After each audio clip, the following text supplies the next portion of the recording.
2.59 કરોડના ખર્ચે બનેલા રોજા ટંકારિયાથી બદલપુરા રોડનું ધારાસભ્યના હસ્તે લોકાર્પણ। આઝાદી બાદ પ્રથમવાર 60 વર્ષ પછી રોડ બનતા ગામ લોકોમાં આનંદ છવાયો।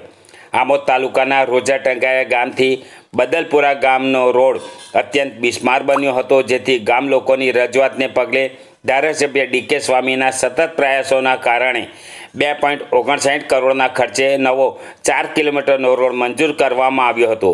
ત્યારે નવા બનેલા રોડનું ગતરોજ સાંજે 5 કલાકે ધારાસભ્ય ડીકે સ્વામીએ શ્રીફળ વધારી રિબિન કાપી લોકાર્પણ કર્યું હતું। આઝાદી બાદ પ્રથમવાર 60 વર્ષ પછી નવો રોડ બનતા ગામ લોકોમાં આનંદ છવાઈ ગયો હતો।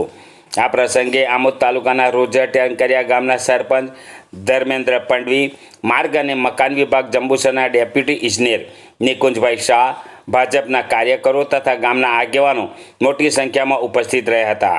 આ ઉપરાંત રોજા ટંકારિયા ગામે નવા બનતા એપ્રોચ રોડનું પણ ધારાસભ્ય ડીકે સ્વામીએ નિરીક્ષણ કર્યું હતું અને મુખ્યમંત્રી ભૂપેન્દ્રભાઈ પટેલનો આભાર વ્યક્ત કર્યો હતો।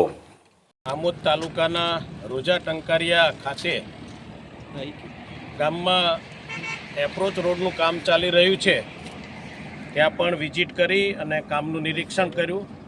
તેમજ રોજા ટંકારિયાથી બદલપુર રોડ, જે આશરે 3 થી 4 કિલોમીટરનો આ રોડ છે, જેની કિંમત 2,60,00,000 આજે એક રોડનું આજે ઉદ્ઘાટન કરવામાં આવ્યું, જેમાં 3 થી 4 નાળા છે, 100 મીટર જેટલો આશરે આરસીસી રોડ પણ બનાવવામાં આવ્યો। ત્યારબાદ બદલપુર સુધીનો ડામરનો રોડ આજે જ્યારે પૂર્ણ થયો ત્યારે અમે સૌ ભારતીય જનતા પાર્ટીના કાર્યકર્તાઓ ઉપસ્થિત રહી આ રોડનું ઉદ્ઘાટન કરવામાં આવ્યું, શરૂઆત કરવામાં આવી।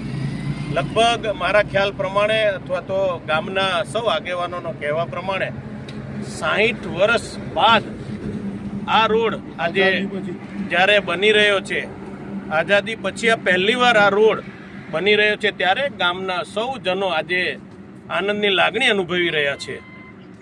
આ સમયે હું ગુજરાત સરકારના માનનીય મુખ્યમંત્રી શ્રી ભૂપેન્દ્રભાઈ પટેલ સાહેબ તેમજ માર્ગ અને મકાનના સૌ અધિકારીઓનો, સચિવોનો, માનનીય મંત્રીશ્રીનો હું હૃદયપૂર્વક ખૂબ ખૂબ આભાર વ્યક્ત કરું છું।